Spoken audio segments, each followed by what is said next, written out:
Siapa tahu, saat itu cucu kita mungkin memiliki prospek yang lebih besar, renungnya. Bahkan dengan kekuatan kelas 9, bisakah dia diangkat langsung sebagai tetua? Melewati tahap menjadi tributor sepenuhnya. Gu Kuang melambaikan tangannya dengan acuh tak acuh. Situasi keluarga Gu saat ini di wilayah utara, tidak diragukan lagi, semakin dominan, dengan keunggulan yang jelas atas yang lain. Namun selain dia, dengan kekuatannya di tingkat 9, hanya orang-orang di alam gerbang surgawi tingkat 8 yang tersisa di keluarga Gu. Demi keamanan, ia masih lebih memilih tetap berada di domain utara. Akan tetapi, dari si tua buta, dia juga mengetahui tentang terobosan sang leluhur ke alam raja sejati. Tampaknya tak lama lagi, keluarga Gu akan dapat memulai rencana relokasi mereka ke negara bagian tengah. Saat itu, mengandalkan status cucunya, tidak akan terlambat untuk bergabung dengan Sekte Pedang, salah satu dari 4 tanah suci besar. Menyaksikan si buta pohon ek tua berhasil menerobos tingkat ke-9 dan mencapai alam bijak, jelas merupakan suatu kebohongan jika dikatakan dia tidak iri. Namun demi klannya, dia tidak terburu-buru mengejar kejayaan pribadi. Setelah tinggal sejenak di puncak Putra Suci keempat, Gu Changge menghubungi tetua yang bertanggung jawab atas gudang harta karun melalui token giok komunikasi. Tak lama kemudian, beberapa tas penyimpanan penuh sumber daya budidaya dikirimkan kepadanya, tidak hanya memenuhi permintaannya tetapi juga berisi banyak barang tambahan.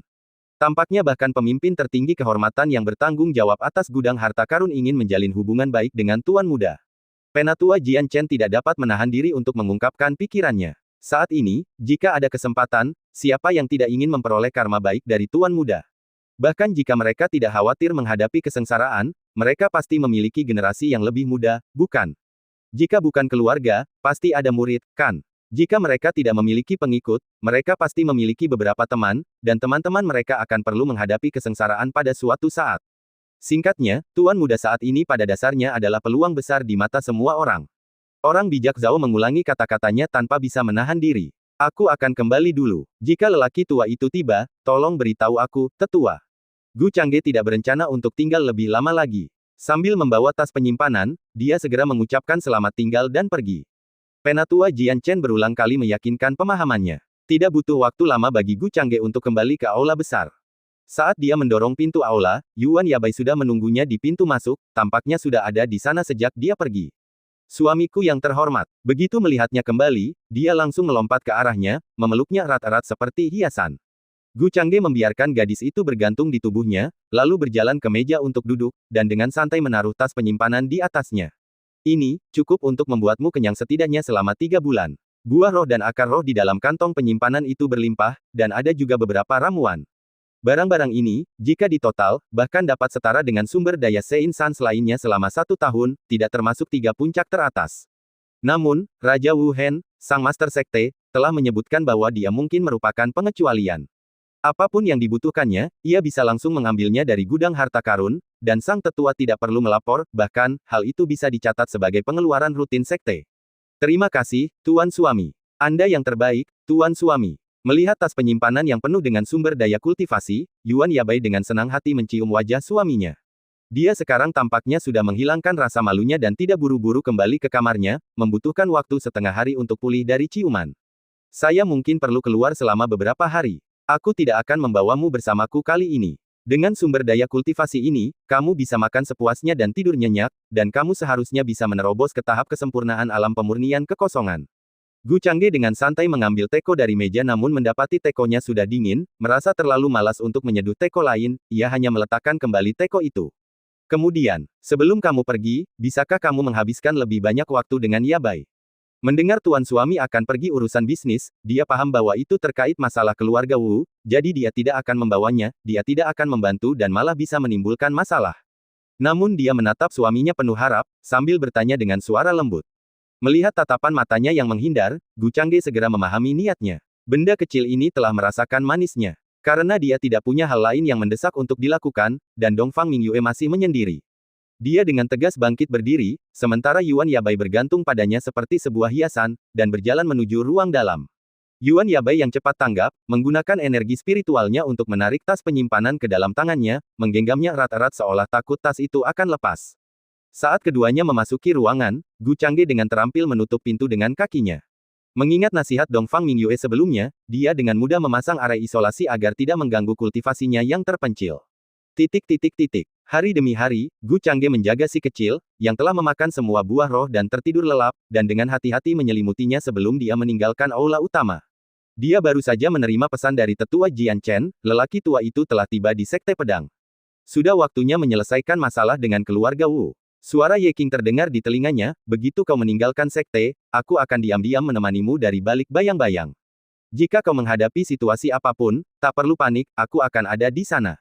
Mendengar suara itu, dia segera membungkuk ke arah kedalaman Gunung Pedang. Kemudian, berubah menjadi cahaya terowongan, dia melesat lurus menuju puncak Putra Suci keempat. Dengan kepastian dari tuannya, dia tidak perlu lagi merasa cemas atau khawatir tentang perjalanan ini. Bahkan jika keluarga Wu bisa memanggil siapapun untuk menjadi penengah, mereka pasti tidak bisa memanggil ahli alam abadi tanah. Sekalipun seorang dewa tanah muncul hari ini, dia bertekad dalam keputusannya untuk menghancurkan keluarga Wu, bukan karena dendam yang mendalam, tetapi demi poin atribut yang mereka tawarkan. Jika masalah dengan keluarga Wu selesai, poin atribut yang akan diperolehnya akan cukup untuk menganugerahkan bakat tubuh suci kepada keempat pasangan Taoisnya. Leluhur, orang tua, bahkan dengan efek hanya 1%, dapat dianugerahi bakat tubuh Dao. Bahkan ramuan yang sudah lama diinginkan tuannya pun bisa dikirimkan bersamanya. Keluarga Wu harus binasa hari ini. Tak lama kemudian, Gu Changge tiba di puncak-puncak Putra Suci keempat. Ia segera melihat lelaki tua itu, yang sedang memandang berkeliling dan terus-menerus mengungkapkan rasa bangganya atas betapa hebatnya cucunya. Kakek, Gu Changge melangkah maju dengan sapaan yang santai dan riang. Ah, kamu sudah mencapai kelas 8. Bagus sekali, bagus sekali. Melihat cucunya, mata sang tetua berbinar karena kegembiraan, kehangatan dan kebanggaan. Kapan Anda ingin mengambil tindakan terhadap keluarga Wu? Setelah bertukar basa-basi sebentar, Gu Changge langsung ke pokok permasalahan. Ia menatap ke arah lelaki tua itu untuk mengukur pikirannya. Ia menyarankan, jika tidak terburu-buru, lelaki tua itu bisa beristirahat beberapa hari di Sekte Pedang terlebih dahulu. Sekarang, saya memikirkannya setiap hari. Keluarga Wu, permusuhan yang begitu dalam dan tidak dapat dibagi di bawah langit yang sama, harus dibalaskan hari ini. Mendengar perkataan cucunya, tatapan mata Gu Kuang berubah tajam dan dia berbicara dengan nada tertahan. Bab 255, Sang Pewaris Suci yang dirasuki setan, mengorbankan setengah anggota klannya. Aku tidak bisa menunggu lebih lama lagi. Menghadapi pertanyaan keponakan buyutnya, Gu Kuang berkata dengan tegas. Saat suaranya berakhir, sosok leluhur keluarga Gu muncul dari gua tempat tinggal. Sudah saatnya bagi keluarga Gu untuk melatih kekuatan kita di negara bagian tengah. Gu Haitang memancarkan aura seorang ahli alam raja sejati, tanpa ada usaha untuk menyembunyikannya. Dalam beberapa hari ini, melalui Sage Jian Chen dan Sage Zhao, dia sebagian besar telah memahami situasi keluarga Wu. Konon klan mereka hanya memiliki 2 orang bijak. Secara eksternal, mereka mengklaim ada leluhur alam raja sejati yang sedang menyendiri dan mungkin berada di ambang kematian. Apakah ini benar atau tidak, atau apakah orang tersebut masih hidup atau sudah meninggal, tidak ada berita pasti. Tapi kalaupun ada, lalu kenapa? Dia yakin bisa menghadapi ahli alam raja sejati yang masa hidupnya hampir habis. Bahkan jika orang itu ingin meledakkan dirinya sendiri, dia dapat dengan mudah membawanya ke Outer Heaven Void. Bahkan jika ledakan itu membuatnya terluka parah, itu tidak masalah. Menginjak keluarga Wu akan memberikan kesempatan terbaik bagi keluarga Gu untuk mengambil alih negara bagian tengah. Apakah aku harus pergi? Gu Sanfeng mengangkat tangannya dengan lemah dan bertanya. Dia merasa kehadirannya agak terlalu rendah. Bahkan keponakan buyutnya pun berdiskusi tentang pemusnahan sebuah keluarga di Central State. Namun, dia baru saja menerobos ke alam tak terbatas tingkat ke-7, bahkan tidak setinggi keponakan buyutnya, dan dalam hal kekuatan, dia jauh berbeda. Mengambil alih tugas besar seperti memusnahkan keluarga Wu terasa agak berlebihan jika dia ikut serta. Kamu tinggal di Sekte Pedang. Saat aku kembali kali ini, aku akan membantumu mengamankan tempat sebagai murid Sekte Dalam. Gu Haitang meliriknya dengan santai, keponakannya ini jauh berbeda dari putranya sendiri. Tidak dapat dipahami bagaimana, meskipun mereka berasal dari garis keturunan yang sama, perbedaan di antara mereka bisa begitu besar. Pengikut Sekte Dalam. Terima kasih, terima kasih. Saya tidak tahu bagaimana cara menyapa orang tua ini. Mungkinkah itu Master Changge? Gu Sanfeng sangat gembira setelah mendengar bahwa tetua tangguh ini ingin mengatur baginya posisi sebagai murid Sekte Dalam di Sekte Pedang. Akan tetapi, dia sama sekali tidak menyadari identitas tetua itu, auranya saja jauh lebih mengerikan daripada aura ahli alam sage manapun. Keturunan yang tidak layak. Kelopak mata Gu Haitang berkedut sedikit, dan dia tak dapat menahan diri untuk bergumam mengeluh dalam hati.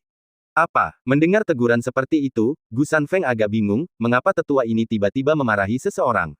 Apa gunanya baktinya kepada orang tua? Bahkan orang tua itu tidak pernah berbicara kepadanya seperti itu. Baiklah, paman ketiga, ini adalah leluhur keluarga Gu kita.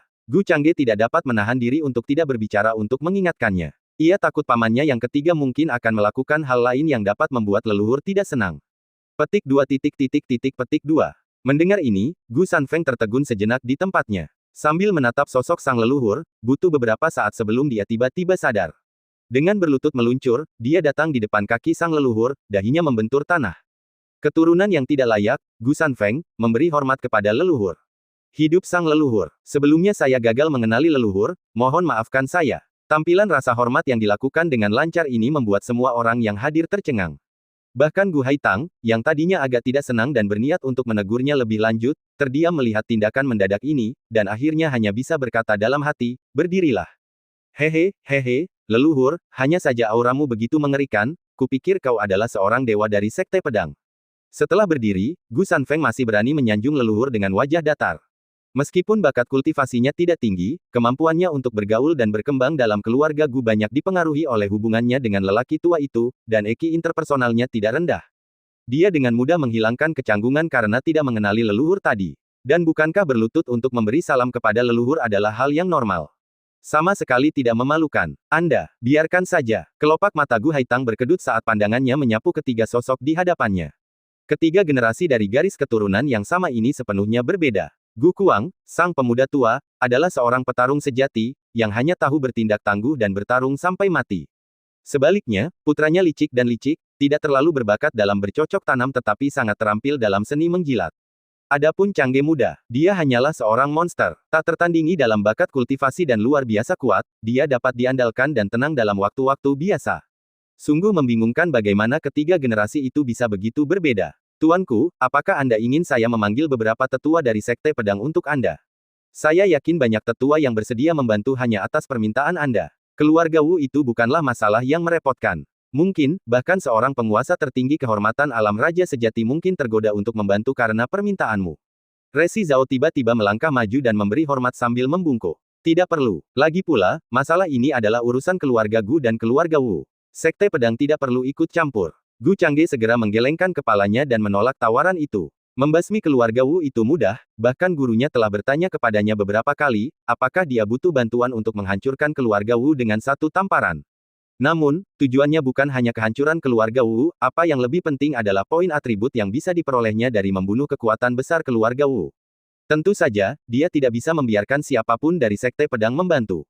Kehadiran leluhur, seorang ahli alam raja sejati, sudah cukup. Meskipun kami bertiga sekarang sudah menjadi tetua, kami bebas dari tugas lain, satu-satunya tanggung jawab kami adalah mengurus segala sesuatu yang menyangkut Anda, Tuan. Izinkan kami bertiga menemani dan membantu Anda. Menyadari bahwa Tuhan mungkin tidak ingin membawa orang luar, Sage Jian Chen secara proaktif berbicara dan mengajukan diri. Jika keluarga Wu memiliki leluhur tua di alam raja sejati dengan masa hidup yang semakin pendek, mengandalkan leluhur keluarga Gu saja mungkin berbahaya. Kehadiran 3 orang Sage lagi akan cukup untuk mengatur segalanya. Sepakat. Namun, ingatlah untuk menyelamatkan beberapa nyawa dari keluarga Wu, aku ingin berurusan dengan mereka secara pribadi. Kali ini, Gu Changge tidak ragu-ragu dan langsung menyetujuinya. Jian Chen, Zhao Hai, dan Senior Sui, ketiganya telah mengikutinya sejak lama dan dipercaya.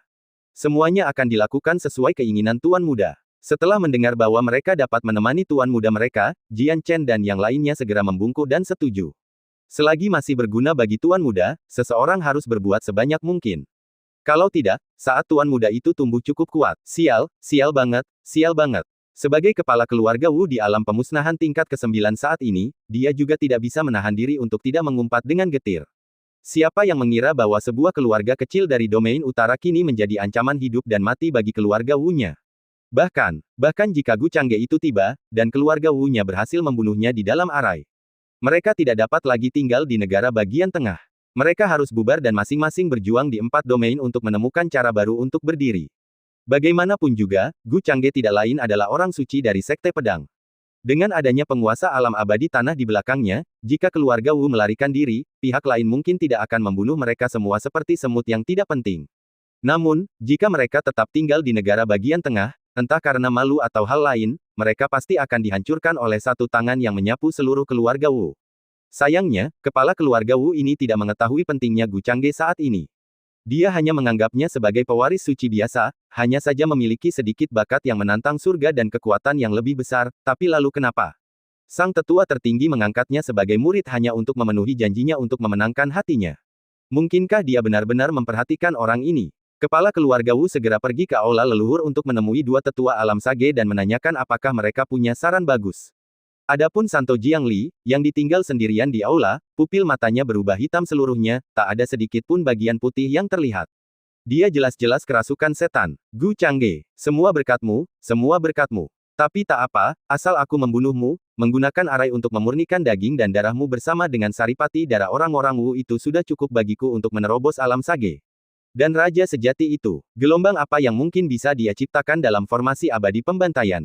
Kasihan sekali Nona Ming Yue. Kasihan sekali aku, setelah ini, aku tidak akan punya tempat lagi di negara bagian tengah.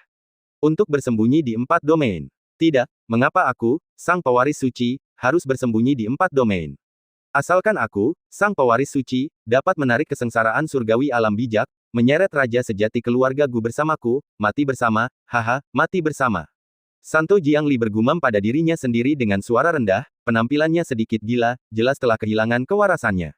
Momen terobosannya ke kelas 9 adalah ketika ia menjadi terobsesi. Sekarang di dalam hatinya, hanya ada satu pikiran, melihat Gu Changge mati, hancur berkeping-keping. Bahkan dalam pikirannya, dia terus mengulang kalimat ini. Dia tidak berencana membiarkan separuh garis keturunan keluarga Wu tetap utuh dalam Slater Immortal Array, dia menginginkan semuanya. Semua sebagai penguburan bersamanya. Kalau bukan karena Gu Changge, kenapa dia bisa berakhir dalam keadaan seperti ini? Dan kalau bukan karena keluarga Wu yang tidak berguna, tidak mau berurusan dengan Gu Changge bahkan saat dia berada di wilayah utara, bagaimana mungkin mereka bisa memaksanya ke sudut ini? Selain Gu Changge, dia juga membenci keluarga Wu sampai ke tulang. Akan tetapi, untuk membuat keluarga Wu bekerja sama, dia hanya bisa menahan rasa jijik dan berpura-pura. Kapan kamu akan datang? Aku tidak sabar. Apakah Nona Ming Yue juga akan ikut? Jika dia datang, bukankah itu sama saja dengan janji cinta dan kematian? Hahaha. Beruntung aula ini memiliki area isolasi, dan orang-orang dari keluarga Wu tidak berani menyelidiki kondisinya dengan mudah. Kalau tidak, jika keluarga Wu melihat kejadian gila ini, mereka mungkin akan langsung kabur. Bagaimana mereka akan menyelesaikannya? Kedua belah pihak ingin membunuhnya. Terutama Santo Jiangli, yang bahkan tidak berniat untuk hidup sendiri, dia ingin menghancurkan semua orang bersamanya. Kelompok Gu Changge sama sekali tidak merahasiakan perjalanan mereka. Ada 3 tetua alam bijak dari Sekte Pedang, termasuk si tua buta, yang memimpin jalan. Mengikuti mereka adalah leluhur keluarga Gu di alam raja sejati, yang auranya sepenuhnya tidak terkendali, memperlihatkan kehadiran yang mengerikan. Gu Changge yang sudah menjadi pusat perhatian, tentu saja menarik perhatian banyak orang. Di jalan, ia bahkan memperhatikan beberapa kultivator di kota-kota yang lewat akan menjauhkan diri dan memberi hormat kepadanya, terutama beberapa kultivator wanita, tatapan mereka tampak agak tidak pantas. Bagaimana mereka bisa mengenali saya? Gu Changge bertanya dengan sedikit kebingungan. Menurut pengetahuannya, semenjak kedatangannya di negara bagian tengah, dia pada dasarnya tidak pernah meninggalkan Sekte Pedang, dan satu-satunya saat dia pergi adalah untuk kunjungan singkat ke keluarga Dongfang. Perjalanan itu konon dimaksudkan untuk melamar, tetapi diselesaikan dalam waktu sehari bolak-balik. Bagaimana para penggarap negara bagian tengah bisa mengenalinya? Tuanku, Anda benar-benar meremehkan pengaruh Anda saat ini. Tidaklah berlebihan jika dikatakan bahwa potret Anda sekarang menjadi buku terlaris. Beberapa kultivator wanita bahkan menghabiskan sejumlah besar batu roh hanya untuk mendapatkan kemiripan dengan Anda. Selama periode ini, cukup banyak pengikut Sekte Pedang yang memperoleh sejumlah besar uang tambahan melalui cara ini. Lagi pula, kebanyakan dari mereka yang pernah melihat tuanku adalah pengikut Sekte Pedang. Tetapi saya juga mendengar bahwa bahkan para tetua telah menjadikannya sebagai bisnis mereka, dan bisnis mereka lebih profesional, menggambarkan gambaran yang tampak nyata. Sebuah potret tuan muda dapat menghasilkan ratusan batu roh kelas atas. Orang bijak Zhao tertawa saat menjelaskan setelah mendengar ini. Petik 2. Jawaban ini sungguh membuat Gu Changge tercengang. Potretnya terjual seharga ratusan batu roh kelas atas. Kapan dia menjadi begitu berharga? Jangan kaget, ini hanya dasar-dasarnya. Beberapa gadis dari keluarga bangsawan bahkan berkata, jika ada orang yang bisa memberi mereka kesempatan untuk bertemu denganmu sekali saja, mereka bersedia membayar harga ribuan batu roh kelas atas. Cek, itu tidak kurang dari gaji tahunan seorang tetua. Dan itu semua hanya untuk satu pertemuan dengan tuan muda. Mengingat hal ini, kami yang bisa bertemu dengan tuanku setiap hari benar-benar seperti menyia-nyiakan banyak batu roh. Sage Zhao terkekeh saat dia melanjutkan. Apakah itu benar-benar dibesar-besarkan? Changge membuka mulutnya, agak tidak percaya. Sejujurnya, beberapa waktu lalu aku bahkan bertemu dengan 2 orang kultivator wanita muda dari Sekte Pedang. Mereka bertanya kepada lelaki tua itu apakah aku punya benda-benda yang berhubungan dengan Tuan Muda. Mereka rela membayar mahal untuk mendapatkannya. Mereka bahkan ingin mengoleksi barang-barang seperti sepatu bot dan kaus kaki dan menawarkan harga yang cukup menggiurkan. Jika Tuan Muda itu kekurangan dana, dia mungkin akan mempertimbangkan untuk menjual beberapa barang yang tidak diinginkannya. Dia pasti akan mendapat untung besar. Melihat keraguan Tuan Muda, bahkan Sage Jian Chen pun tak kuasa menahan diri untuk menyela-guna menegaskan bahwa hal tersebut memang benar. Dia memang telah melihat sesuatu yang baru-baru ini. Siapa yang mengira bahwa barang-barang pribadi pun dapat dijual dengan begitu banyak batu roh? Sayang sekali, bukan hanya dia tidak bisa menemukan barang-barang milik Tuan Muda itu, tetapi yang terutama adalah kalaupun dia menemukannya, dia tidak akan berani menjualnya semaunya. Sialan ini, kelopak mata Changge tak dapat menahan diri untuk berkedut 2 kali. Ia tak pernah menyangka ada orang yang begitu fanatik. Tampaknya ia akan lebih bijaksana jika menjalani kehidupan yang sederhana di masa mendatang. Pada saat ini, dia akhirnya mengerti mengapa para kultivator wanita itu menatapnya dengan tatapan aneh dan penuh semangat. Itu terlalu menakutkan. Dia hanya memutuskan untuk menutup mata dan bertindak seolah-olah dia tidak melihat apapun. Akan tetapi, meski dia bisa berpura-pura tidak melihat, para penggarap di kota-kota itu tidak bisa. Mereka semua sangat gembira saat melihat Sein Gu, yang reputasinya telah menyebar jauh dan luas. Dia hidup. Aku sudah melihat Sein Gu yang hidup. Omong kosong. Kalau dia sudah meninggal, dia akan jadi apa? Konon, orang suci ini baru berkultivasi selama sekitar 3 tahun, dan sebelum berusia 18 tahun, dia belum pernah menjalani kultivasi alam pemurnian Qi, tetapi sedang membangun fondasi. Sekarang, hanya dalam waktu 3 tahun, dia telah melambung ke langit. Siapa yang tahu bagaimana dia berhasil meletakkan fondasi seperti itu? Meletakkan fondasi. Kau tahu apa-apa? Sein Gu jelas memiliki fisik unik yang memungkinkannya untuk mengumpulkan dan kemudian menerobos.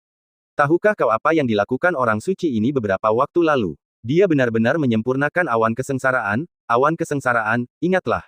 Cek, fisik khusus macam apa yang harus dimiliki seseorang untuk bisa menyempurnakan kesengsaraan surgawi. Dunia ini sungguh tidak kekurangan keajaiban. Tetapi, mengapa Sein Gu tiba-tiba meninggalkan Sekte Pedang hari ini, dan dilihat dari arahnya, apakah dia akan pergi ke Sekte Kenaikan Abadi? Mungkinkah dia berencana untuk menantang para pewaris suci dari Sekte Kenaikan Abadi? Sayangnya, status kami tidak memungkinkan kami memasuki Sekte Kenaikan Abadi untuk menikmati kegembiraan, sungguh disayangkan, sungguh disayangkan. Banyaknya penggarap bebas di kota itu, juga orang-orang dari berbagai kekuatan, semuanya berdiskusi tanpa akhir tentang sosok yang berubah menjadi seberkas cahaya dan lewat. Namun ada satu orang yang tampaknya sudah mendapat informasi, tiba-tiba tersenyum getir dan berkata, menurutku, Sein Gu belum tentu akan pergi ke Sekte Kenaikan Abadi, tetapi sebaliknya, dia akan memusnahkan keluarga Wu. Oh, apa yang membuatmu berkata begitu, saudaraku? Keluarga Wu yang kau bicarakan. Apakah itu keluarga kelas 2 di wilayah Sekte Kenaikan Abadi? Seseorang di sebelahnya mendengar ini dan tidak dapat menahan diri untuk bertanya dengan rasa ingin tahu. Hanya dengan sekali pandang, dia mengenali pakaian seorang murid langsung Sekte Kenaikan Abadi, dan dia segera memberi hormat dan berkata, saya tidak tahu kalau Anda adalah murid Tanah Suci, maafkan saya karena berbicara tanpa basa-basi. Tidak apa-apa, tahu atau tidak tahu, sekarang tidak ada bedanya. Bagaimanapun, besok saat matahari terbit, tidak akan ada keluarga Wu di negara bagian tengah. Ah, takdir memang mempermainkan manusia. Jarak antara aku dan dia memang sangat jauh. Murid langsung dari Sekte Kenaikan Abadi mengakhiri kata-katanya, lalu menghilang di tempat, dia ingin mengikuti dan melihat apakah ramalannya benar. Pada saat yang sama, dia melaporkan informasi ini langsung kepada gurunya, seorang tetua di alam bijak dari Sekte Kenaikan Abadi. Saat itu, di wilayah utara, saya waspada terhadap pengaruh ular lokalnya dan tidak berani terlibat konflik dengannya. Siapa yang menyangka, bahwa dia kini telah tumbuh sedemikian rupa. Aku baru saja menerobos ke tahap awal alam tak terbatas tingkat ke-7, sementara dia sudah mendekati alam gerbang surgawi tingkat 8. Untungnya, aku tidak menjadikannya musuh di masa lalu. Li Huaji dalam sekejap mata, tidak bisa lagi melihat jejak Changge dan kelompoknya, kecepatannya terlalu lambat dibandingkan dengan seorang True Monarch Realm. Namun dia tetap berjalan perlahan menuju ke arah keluarga Wu. Sebagai murid langsung Sekte Kenaikan Abadi, dan bahkan seseorang yang pernah berinteraksi dengan Changge di domain utara, dia juga mengetahui beberapa rahasia. Sebenarnya, pada awalnya, demi kepentingan sang naga muda, ia pun diutus ke wilayah utara, dan berita itu pun tersebar atas perintah tuannya. Bahkan Santo Jiang, terus terang saja, itu semua karena bimbingan gurunya. Namun secara keseluruhan, gurunya hanya membiarkan informasi itu bocor keluar, bahkan jika dia tidak berperan, Sein Jiang akan tetap menemukan jalan menuju domain utara, dan hasilnya akan sama saja. Berpikir kembali ke masa lalu, di kota Duanbei, kekuatan Changge sendiri jauh lebih rendah darinya, hanya mengandalkan dukungan keluarganya untuk menghadapinya dengan berani. Namun kini, sungguh, betapa besar perubahan yang terjadi di dunia. Seorang pria harus selalu memandang temannya dengan mata baru setelah 3 hari berlalu. Dengan sentimen ini, dia sesekali melirik token geokomunikasinya, sayangnya tidak ada jawaban dari gurunya. Dia tidak tahu apakah guru sedang menyendiri, atau tidak berani ikut campur dalam masalah ini. Bagaimanapun juga, nama Changge tidak hanya bergema di Sekte Pedang. Bahkan di antara para pengikut Sekte Kenaikan Abadi, siapa yang tidak mengenal Seingu, monster yang menentang surga dan bahkan dapat memurnikan kesengsaraan surgawi. Harus dikatakan bahwa Changge sekarang memiliki pengaruh yang cukup besar di negara bagian tengah. Selain Li Huaji, memang banyak sekali kultivator yang ingin ikut dalam kegembiraan itu, mereka pun bergegas menyusul dan melihat apa sebenarnya yang direncanakan oleh Seingu. Benarkah seperti yang dikatakan murid langsung dari Sekte Kenaikan Abadi, dia akan memusnahkan keluarga Wu? Di sisi lain, kepala keluarga Wu yang tengah berdiskusi dengan dua leluhur alam sage di aula leluhur, ketiganya memasang ekspresi yang sangat gelisah. Setengah dari anggota klan kami. Ini, bahkan jika ini menyelesaikan masalah, bagaimana kita akan menjelaskannya kepada anggota klan yang tersisa? Apakah benar-benar tidak ada jalan lain? Jika semuanya gagal, keluarga Wu kami dibagi menjadi 3 cabang, selain dari domain utara, kami dapat membawa anggota keluarga kami yang lebih muda langsung ke 3 domain yang tersisa. Mereka, keluarga Gu, tidak mungkin mengejar kita sampai sejauh itu, kan? Dan bahkan jika mereka mengejar kita, bersembunyi di 3 wilayah seharusnya bisa mencegah pemusnahan garis keturunan keluarga Wu. Dua leluhur alam petapa dari keluarga Wu berkata dengan ekspresi agak jelek. Apakah anggota alam raja sejati dari keluarga Wu kita itu, masih hidup? Kepala keluarga Wu mengerutkan kening lama sebelum mendesah dan bertanya. Ini, sulit untuk dikatakan. Aku juga belum melihatnya selama ratusan tahun. Dia memasuki pengasingan kematian 700 tahun yang lalu, jika dia tidak bisa menerobos ke alam abadi, aku khawatir masa hidupnya akan segera berakhir. Kedua orang bijak itu bertukar pandang dan menggelengkan kepala. Karena leluhurnya merupakan raja sejati, keluarga Wu mereka telah menjadi klan lapis kedua. Tetapi setelah bertahun-tahun, tidak ada raja sejati kedua yang muncul dalam keluarga Wu mereka. Dan leluhur raja sejati yang paling awal itu, setelah puluhan ribu tahun, hampir kehabisan masa hidup, karena memasuki pengasingan kematian hampir 1000 tahun yang lalu. Entah dia akan muncul sebagai dewa tanah atau dia akan mati dalam pengasingan. Awalnya, keluarga Wu telah menghasilkan seorang Sein Wu Jiang, mereka berpikir bahwa jika dia berhasil, dia pasti akan menghasilkan anggota True Monarch Realm kedua untuk keluarga Wu, atau bahkan mungkin leluhur dalam pengasingan kematian dapat memperoleh manfaat dari keberhasilannya. Oleh karena itu, akan ada peluang untuk menerobos ke Land Immortal Realm dengan bantuan Sekte Immortal Ascension. Segalanya berjalan baik sampai Gu Changge muncul. Saat mereka sedang berjuang menghadapi situasi tersebut, kepala keluarga Wu tiba-tiba melihat token geokomunikasi di pinggangnya. Setelah memeriksa isinya dengan indera ilahinya, dia tersenyum getir. Sepertinya, sekarang, kita tidak punya pilihan. Gu Changge itu jaraknya kurang dari 1 juta mil dari keluarga Wu kita. Sekalipun kita ingin melarikan diri secara langsung, kita tidak akan berhasil tepat waktu. Satu-satunya pilihan kita adalah mengikuti apa yang dikatakan Santo Jiangli dan mengorbankan darah inti dari separuh anggota klan kita untuk menemukan jalan keluar bagi anggota yang tersisa. Jika saatnya tiba, aku tidak akan pergi. Kalian berdua leluhur berusahalah semaksimal mungkin untuk membawa anggota klan yang tersisa dan melarikan diri ke luar negara bagian tengah. Kepala keluarga Wu menyerahkan token geokomunikasi. Kedua leluhur keluarga Wu dari alam sage tidak berkata apa-apa lagi, terdiam. Hanya karena dua junior, seluruh keluarga Wu mereka sekarang berada di ambang bencana besar, yang sungguh sulit diterima. Saya akan pergi dan bersiap. Jaga diri, kalian berdua. Kepala keluarga Wu membungkuk dalam-dalam kepada keduanya, lalu berbalik dan melangkah keluar dari aula leluhur. Dia sudah memutuskan untuk mati. Karena dia telah memutuskan untuk mengorbankan separuh anggota klan, dia tidak mungkin bisa bertahan hidup, dia hanya bisa menukar kematiannya dengan kesempatan untuk membawa lebih banyak anggota muda. Berjalan di antara anggota sukunya, dia menyapa mereka masing-masing dengan senyuman ringan. Dia berusaha semaksimal mungkin agar mereka tidak merasa gugup, tentu saja, dia tidak bisa mengungkapkan apapun tentang pengorbanan itu. Pada saat yang sama, ia menghubungi beberapa keluarga yang memiliki koneksi baik untuk mencari bantuan. Namun, sayangnya, pesannya bagaikan batu yang dijatuhkan ke laut, tidak ada satupun keluarga yang berani membantu keluarga Wu saat ini. Membantu keluarga Wu sama saja dengan menentang Santo Gu dari Sekte Pedang. Hingga dia menghubungi Sein Jiangli lagi untuk memberitahunya bahwa Gu Changge akan segera tiba, tidak ada lagi aktivitas yang muncul dari token geokomunikasi. Dia di sini. Bagus sekali, bagus sekali. Begitu orang itu tiba di keluarga Wu, kumpulkan semua orang di alun-alun. Tidak, kumpulkan semua orang di alun-alun sekarang. Jadi kita bahkan tidak punya waktu untuk mengaktifkan susunan pengorbanan nanti. Santo Jiangli melangkah keluar pintu, pupil matanya yang gelap berusaha kembali normal, tetapi matanya merah, tampak agak garang dan menakutkan. Begitu mengetahui Gu Changge akan segera tiba, dia menampakkan ekspresi tidak sabar, mendesak kepala keluarga Wu untuk mengumpulkan semua orang di alun-alun, siap menjadi tumbal bagi formasi rahasianya. Santo Jiang, apakah harus setengahnya? Jika kamu mengorbankan aku juga, bisakah kita menguranginya? Mungkin sepertiga. Mendengar ini, kepala keluarga Wu merasakan hawa dingin di hatinya, tetapi dia tidak berdaya dan hanya bisa bertanya sambil tersenyum pahit. Tidak, setidaknya setengahnya. Kecuali jika kau mau bertaruh bahwa susunan itu gagal membunuh Gu Changge, maka bukankah dia akan lebih bertekad untuk mengejar keluarga Wu Mu sampai ke ujung bumi? Jangan khawatir, aku akan mengatur agar separuh keluarga Wu yang tersisa pergi. Kalian hanya perlu menunggu di Back Mountain, aku sudah menempatkan 2 flying boat di sana. Begitu susunan itu menjebak Gu Changge dan rombongannya, itu akan menjadi kesempatan mereka untuk melarikan diri.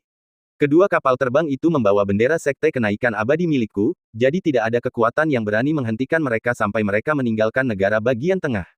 Kau bisa tenang. Mulut Santo Jiangli berkedut beberapa kali seolah sedang tersenyum. Melihat kepala keluarga Wu ragu-ragu, dia mulai meyakinkannya, bahkan dengan sengaja menunjukkan jalan yang jelas. Kalau begitu, aku berterima kasih kepada Santo Jiangli. Nanti, hidupku akan diserahkan kepada Saint Jiangli, jika kau ingin aku menghancurkan diriku sendiri, aku tidak akan ragu. Biarkan saja mereka meninggalkan Central State dengan aman. Kepala keluarga Wu adalah sosok yang memiliki haknya sendiri, pada saat ini, dia tidak lagi terpaku pada hidup atau matinya sendiri. Dia juga tahu bahwa masalah terbesar adalah bagaimana mengeluarkan orang-orang yang tersisa dengan selamat dari negara bagian tengah. Sekarang, dengan 2 kapal terbang yang disediakan oleh Saint Jiangli, masalah besar ini terpecahkan. Dengan adanya perahu terbang milik Sekte Kenaikan Abadi, kekuatan yang lebih kecil tidak akan berani menghalangi. Bagi para anggota klan yang selamat, akan cukup jika mereka meninggalkan negara bagian tengah dan bersembunyi di 3 wilayah lainnya.